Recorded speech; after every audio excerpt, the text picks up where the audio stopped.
వాళ్ళను ప్రేమించు తన రక్తము వలన మన పాపముల నుండి మనల్ని విడిపించిన వారికి మహిమయు ప్రభావమును కలుగును గాక. ఈ వాక్య భాగాన్ని మనం ధ్యానం చేస్తున్నాం.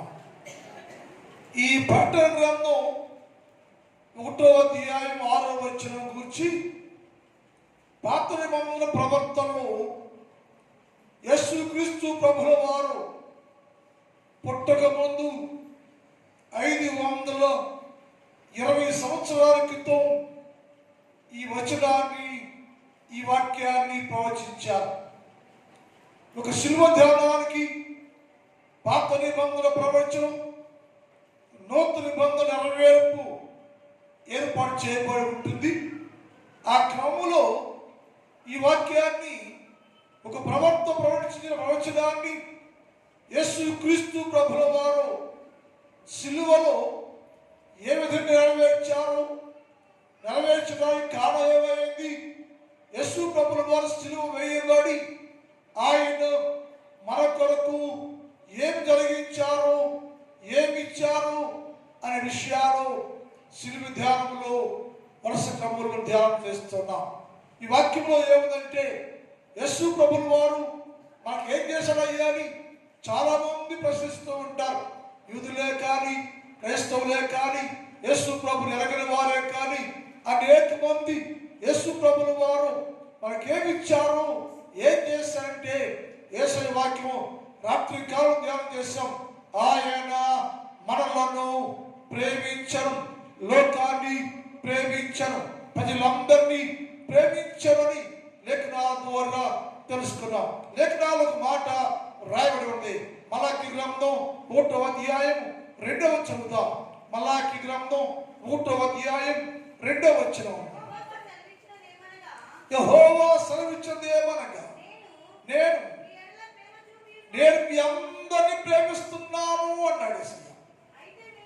అయితే మీరు ఏ విషయంలో మమ్మల్ని ప్రేమించవయ్యాను అని తిరిగి ప్రభుని ప్రశ్న వేస్తామన్నారు. దేవుడు అన్నాడు, నేను మీ అందరిని ప్రేమిస్తున్నాను, నేను మీ పట్ల నా ప్రేమ వెల్లడి చేస్తున్నాను నేను. కానీ మానవులు, యూదులు, ఇశ్రాయేలీయులు, దేవుని ప్రజలు దేవుని ప్రేమను ఎరగని వారుగా ఉండమే కాకుండా ఏ విషయంలో ప్రేమించవయ్యాను అని ప్రశ్న చేశారు. అది చేసి అన్నాడు, నీవు ఏ విషయం అన్నావు కదా, నువ్వు బలహీనుడుగా ఉంటే నిన్ను ప్రేమించా,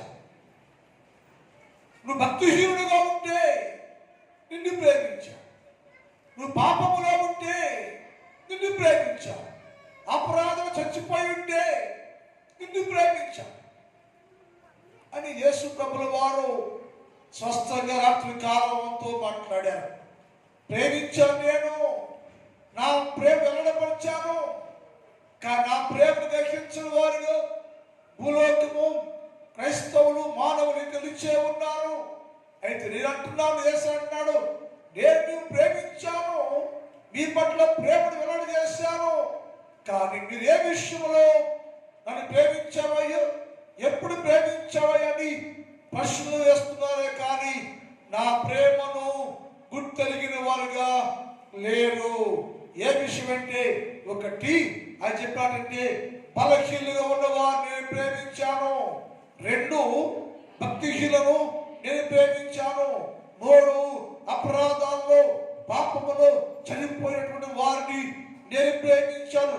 వారిని ప్రేమించి ఏంటి లాభం అంటే, వారికి ఆదరణ, ఆనందం, ఆహ్వానం కలిగింది అన్న విషయాలు మనం ధ్యానం చేసి, అంటే యేసు ప్రేమ మనకేమిచ్చిందో అంటే ఆదరణ ఇచ్చింది,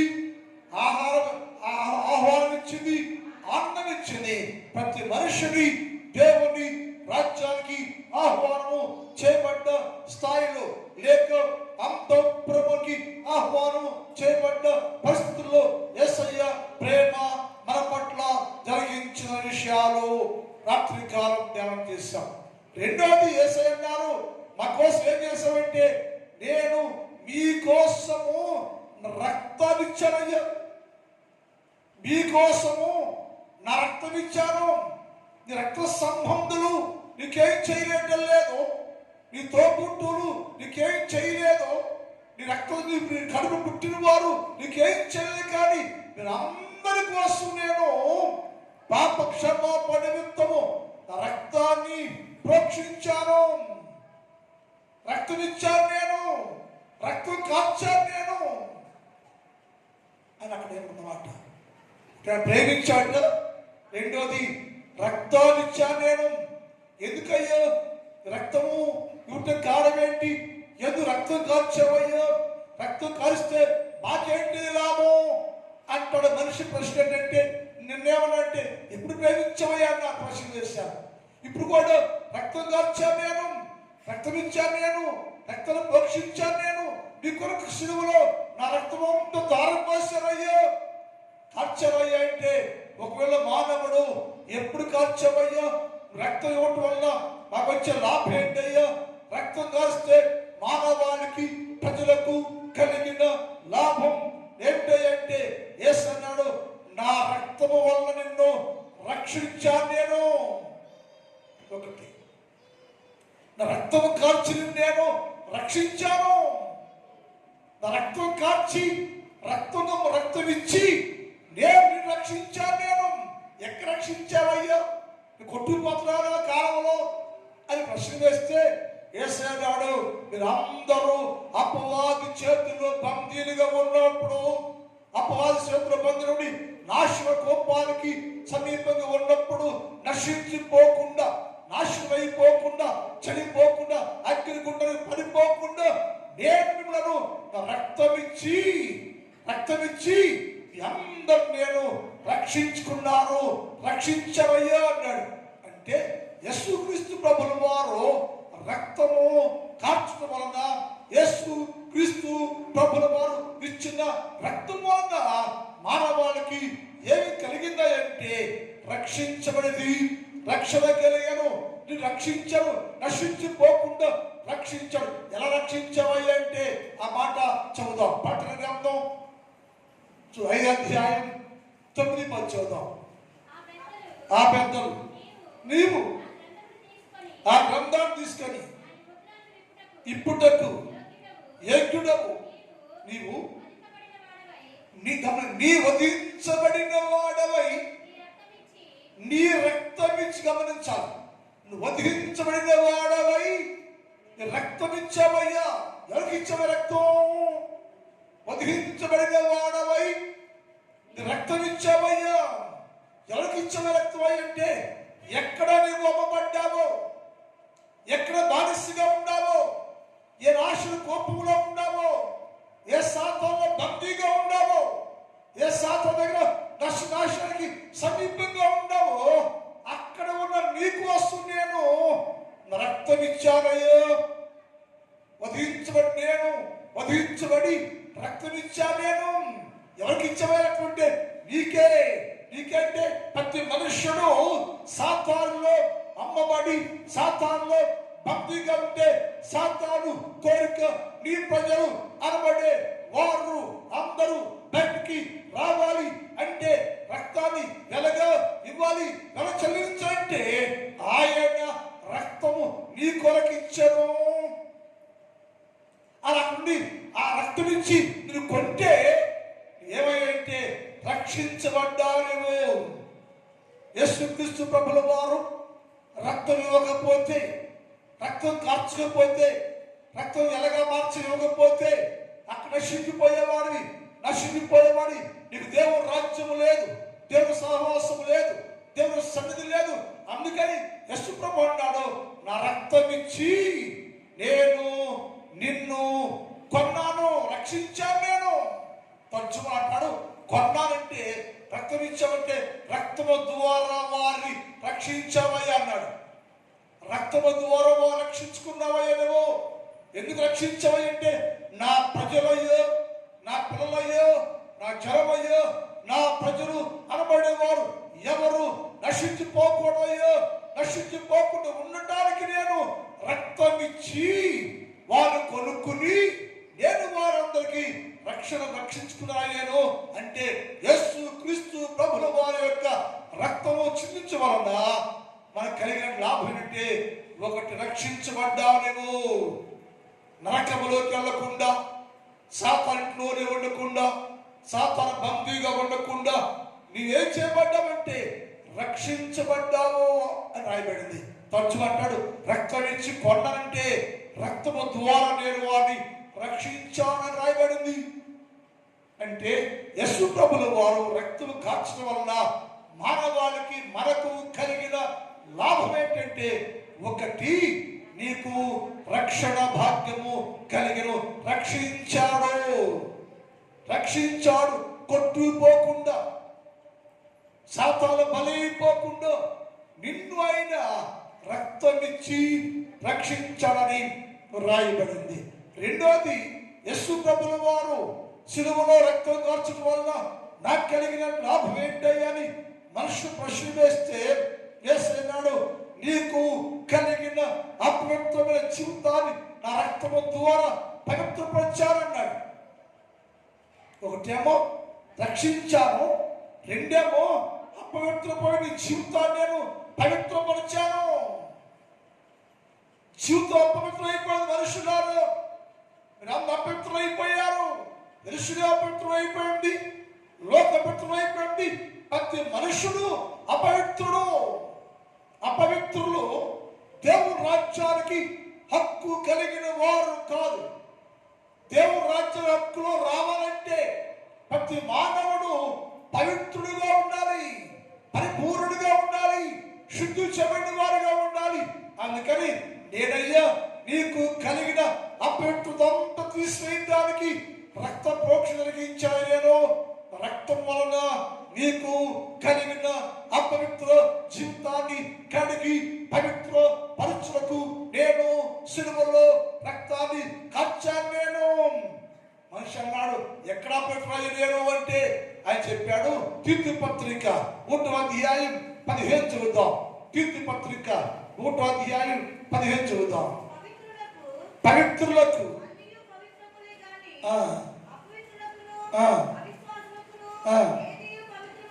కాదు, వారి మనస్సాక్షిను అపవిత్రమైపోయింది. మనిషి ప్లస్ మనస్సాక్షి యేసయ్య కావాల్సిన రెండే. ఈ రెండుల్లో మానవులకు ప్రతి మనుష్యుడు ఏమైపోయాడంటే మనస్సాక్షి రెండు అపవిత్రం చేయబడ్డాయి. ఎవరయ్యా దానిని అపవిత్రం చేసింది అంటే అపవాది. యేసయ్యకి ఇష్టమైనటువంటి నీ మనస్సాక్షిని అపవిత్రమైపోయింది. ఈ మనస్సాక్షి అపవిత్రం చేయబడ్డ మనుషుడు ఎప్పటికీ దేవుని సొత్తు కాలేడు, దేవుని సొంతం కాలేడు, దేవుడు రాజ్యం రాలేడు.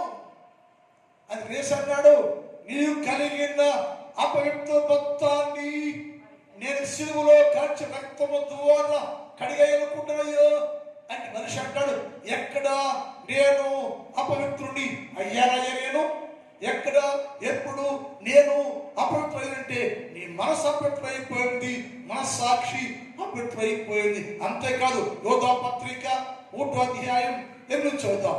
యోధా పత్రిక 1:8 అటువలనే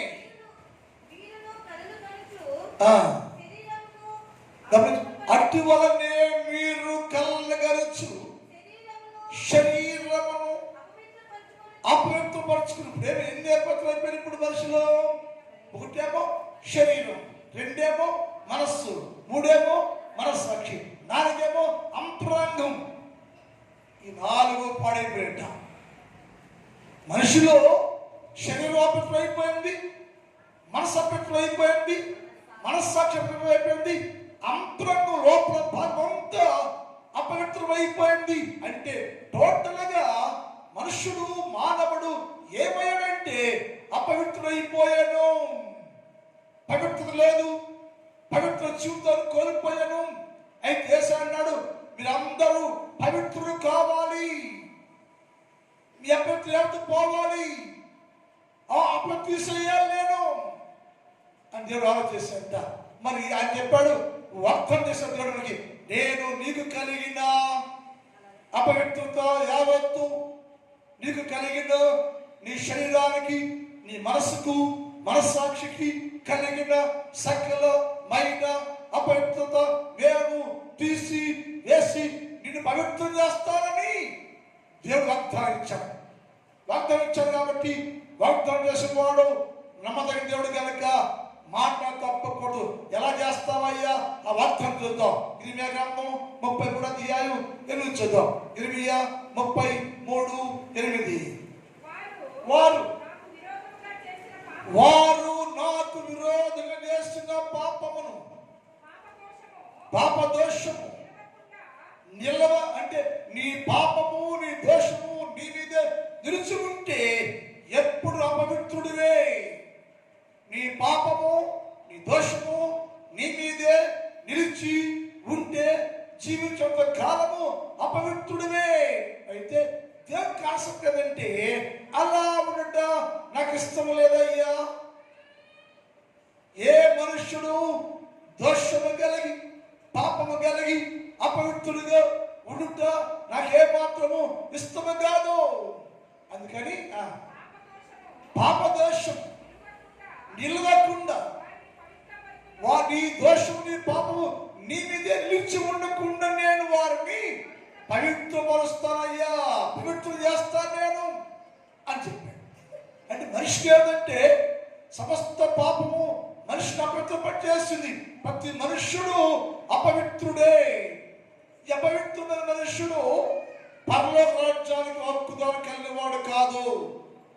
ఎవరైతే మనస్సు, మనస్సాక్షి, శరీరము అపవిత్రము అయిపోయి మనిషి దేవుని ఎదుట నిలిచినప్పుడు నీ అపవిత్రత యేసయ్య కనిపిస్తానంటే అపవిత్రుడిగా ఉండకూడదయ్యో. నేను నీకు కలిగిన అపవిత్రమైన జీవితాన్ని మార్చేస్తా, తీసేస్తానయ్యా అని వాగ్దానం చేశాడు. యేసు ప్రభు అడిగారు, దేవుడిని యూదులు అడిగారు, ఎలా చేస్తావయ్యా నువ్వు?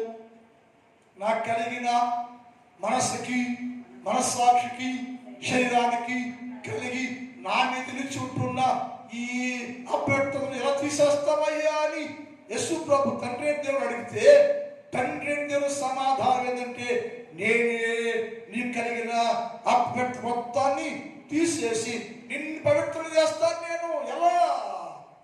ఎలా చేస్తావయ్యా? అప్పుడు ఎప్పుడైనా మాట ఏం చెప్పంటే, 1 యోహాను పత్రిక 1వ అధ్యాయం 7 చదువుతాం. 1 యోహాను పత్రిక 1. అయితే ఆయన మనమును వెలుగులో నడవటానికి మనము అన్యుల సహవాసం గలవారే. అప్పుడు ఆయన కుమారుడైన యేసు క్రీస్తు రక్తం వాగ్దానం చేసి తండ్రి వాగ్దానం చేసే కదా. ఎలా తీస్తావయ్యా? నువ్వు వాగ్దానం చేసే కదా మాకు కలిగిన అపవిత్ర జీవితాన్ని ఎలా తీసి మారుస్తావయ్యా అంటే, అన్నాడు తన కుమారుడైన నా కుమారుడైన యేసు క్రీస్తు ప్రభుని భూలోకానికి పంపిస్తున్నాను నేను. ఎందుకంటే నీకు కలిగిన అపవిత్ర జీవితాన్ని కడిగి పరిశుద్ధ పరిచి పవిత్రుడిగా చేయడానికి నేను నా కుమారుడు అనబడే యేసు క్రీస్తు ప్రభుని పంపిస్తున్నానయ్యా. ఆయన కుమారుడైన యేసు రక్తము ప్రతి పాపము నుంచి మనను పవిత్రులుగా చేయను. యేసు రక్తము ఏం చేసిందయ్యా? యేసు ప్రభు శిలువ రక్తం కాచడం వల్ల మనకు లాభం ఏంటంటే, యేసు క్రీస్తు రక్తము నీ మీద ఉన్న ప్రతి పాపాన్ని, అనగా శరీరానికి, మనస్సుకు, మనస్సాక్షికి కలిగిన ప్రతి పాపాన్ని ఆయన రక్తం, అనగా యేసు క్రీస్తు ప్రభు యొక్క రక్తము నిన్ను పవిత్రులుగా చేయడం. ఎందుకయ్యా పవిత్రం చేయాలి అంటే, పవిత్రపరచకుండా ఎవరు పరిశుద్ధ స్థలములో ప్రవేశించలేరు. పవిత్ర పరచకుండా ఎవరు పరిశుద్ధ స్థలములో ప్రవేశించ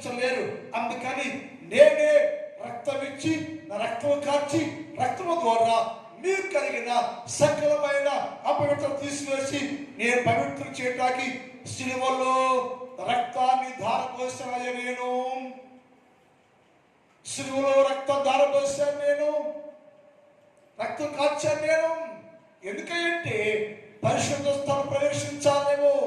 ఎబ్రీ పత్రిక 10వ అధ్యాయం 19 చూద్దాం. సహోదరులారా, యేసు మన కొరకు ప్రతిష్ఠించిన మార్గమున అనగా నూతనమైనది జీవము కలిగినది ఆయన శరీరము తెర ద్వారా ఏర్పరచబడినటువంటి మార్గమును ఆయన రక్తము వలన మనందరం పరిశుద్ధ స్థలం ప్రవేశించాలట.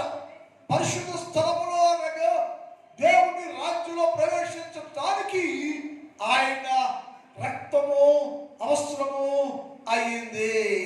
ఆ రక్తము చేత నీకు కలిగిన అపవిత్రమైన జీవితం అంతా కడిగేస్తే, తుడిచేస్తే, పవిత్రపరిస్తే అప్పుడు నీవు ఆ రక్తమంతా కడగబడ్డప్పుడు నీకు ఎక్కడంటే పరిశుద్ధ స్థలము అనగా పరలోక రాజ్యంలో ప్రవేశించే హక్కు అధికారం కలిగిన వారుగా నీవుంటావు. అందుకోసమని యేసుక్రీస్తు ప్రభుల వారు నీ కొరకు రక్తాన్ని ధారపోసెను, రక్తము కార్చను. ఆ రక్తం వలన ఒకటి రక్షించబడ్డాం, రెండు యేసుక్రీస్తు ప్రభుల వారు కలవరలో కార్చిన రక్తం వలన, యేసు ప్రభువు కార్చిన రక్తం వలన నీకు కలిగిన అపవిత్రమైన జీవితం పవిత్రంగా చేయబడింది. ఆ రక్తమే నిన్ను పరిశుద్ధ స్థలంలోనికి ప్రవేశించే అవకాశాన్ని, అధికారము కలుగజేసింది. మూడవది, యేసు ప్రభుల వారు రక్తం వల్ల నీకు కలిగినటువంటి లాభం ఏంటంటే కొత్త నిబంధన నీ కొరకు ఏర్పాటు చేయబడెను. కొత్త నిబంధన కొరకు ఏర్పాటు చేయబడింది. యేసు ప్రభుల వారు సిలువ వేయబడి సిలువకి వెళ్ళే ముందుగా అని చెప్పి ఇది నా రక్తము, ఇది రక్తము, ఇది కొత్త నిబంధనకు సూచనగా ఉన్న రక్తం, ఇది నిబంధన రక్తం ఇది అని చెప్పి రొట్టె విరిచి యేసు ప్రభుల వారు రక్తాన్ని ఇచ్చినట్టుగా లేఖనాలు చూస్తామా. ఇది ఏంటంటే నిబంధన రక్తమయ్యో. దేనికోసమయ్యో ఈ రక్తం అంటే యేసుక్రీస్తు ప్రభు యొక్క రక్తము కొత్త నిబంధన ఏర్పాటు చేసి నీకు ఇవ్వబడింది. కొత్త నిబంధన ఏర్పాటు చేయబడింది. పాత నిబంధన నా దేవుడు ఇశ్రాయేలు కొరకు ఏర్పాటు చేశాడు. పాత నిబంధన మా చేతిలో పెట్టాడు. ప్రజలందరూ పాత నిబంధన మీరారు, దాటిపోయారు, పడేశారు, పగలగొట్టేశారు. ఇక పగిలిపోకుండా, పడిపోకుండా స్థిరంగా కొత్త నిబంధన నీతోనే ఉండటానికి, నీలోనే ఉండటానికి నా దేవుడు ఆయన రక్తము చేత కొత్త నిబంధన చేసిన. దీనికి ప్రవచనం కూడా ఉంది. 31 అధ్యాయం 31 నుంచి చదువుతాం. ఇదిగో నేను ఇశ్రాయేలు వారితోను యోధా వారితోను, ఇదిగో ఇశ్రాయేలు వారితోను యోధా వారితోను కొత్త నిబంధన చేయ దినం వచ్చే ఉంది. ఇప్పుడు పాత నిబంధన చేశారు నీకు, పాత నిబంధన ఇవ్వబడింది నీకు. అది మీరారు, మీరు పాడైపోయారు, మీరు పాడు చేశారు. మీరు ఇక నుంచి యోధా వారికి, ఇశ్రాయేలు వారికి నేను కొత్త నిబంధన చేసే దినము వచ్చేసే ఉంది. ఇదే యెహోవా వాక్కు.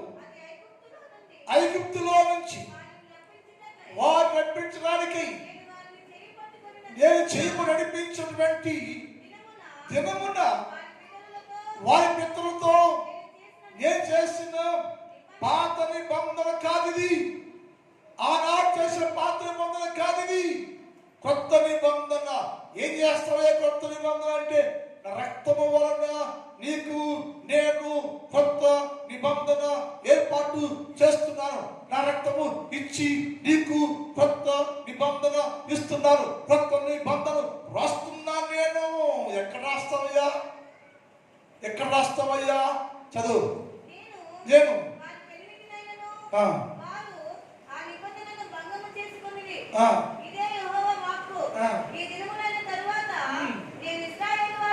ఇశ్రాయేలు వారితో యూదా వారితో చెయ్యబో నిబంధన, కొత్త నిబంధన ఇదే.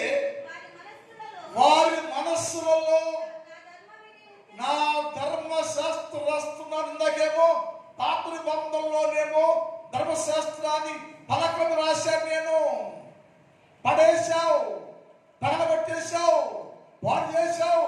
దాన్ని పాడైపోయి నువ్వు పాడైపోయావు.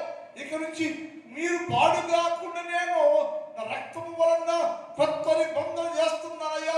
ఏంటి కొత్త నిబంధన అంటే, నీ హృదయంలోను నీ మనస్సులోను ఏ మనసు అయితే పాడైందో, హృదయం అయితే పాడైందో దాని మీద నేను కొత్త నిబంధన రాస్తున్నానయ్యా. ప్రార్థన టైం అయిపోయింది. మిగిలిన భాగాన్ని రేపటి కాలం ధ్యానం చేద్దాం. నా తండ్రి, నీ పాదములకు వందనాలు. పరిశుద్ధుడమైన దేవానికి స్తోత్రాలు. ఈ రాత్రి కాలంలో మీరు మాతో మాట్లాడారు. మాతో మాట్లాడే ప్రతి మాటను మీ ప్రియులను మీరు అర్థం చేసుకొని దాని ప్రకారం యేసు రక్తం వలన నా జీవితం పవిత్రం చేయబడ్డని గ్రహించే భాగ్యము దయచేయండి. కాలేజీల్లో, హై స్కూళ్ళలో పరీక్ష వస్తున్న బిడ్డలను దర్శించండి, దీవించండి, కాపాడండి. పరీక్ష వస్తున్న ప్రతి బిడ్డయ్య పత్ర సభ్యులు ఫస్ట్ ర్యాంకులో పాస్ అవ్వడం సహాయం చేయి. నా సంఘాన్ని దీవించండి, వ్యవసాయం చేస్తున్న బిడ్డలను దీవించండి. ప్రతి వ్యవసాయంలో మంచి పంటలు కూర్చోవడం సహాయం చేయండి. నీ కృపాక్షేమాలు నింపమని యేసు వారి పరిశుద్ధ నామములో ప్రార్థిస్తున్నాం తండ్రి. కూర్చోండి. ఒక నిమిషం పలహారం ఉంది. ఒక నిమిషం కూర్చొని పలహారం ఉంది. పెద్దలు రండి. గొడుగు యోహాను గారి భార్య గొడుగు జన్యమ్మ గారు జ్ఞాపకార్థం వారి బిడ్డలు పలహారం ఇచ్చారు. దేవుడు వారు దీవించారు. జన్యమ్మ గారు మనతో లేరు, తీరా మనం వెళ్ళిపోయారు. వారు లేకపోయినప్పటికీ వారి కుటుంబ సభ్యులు, బిడ్డలు, భర్తగా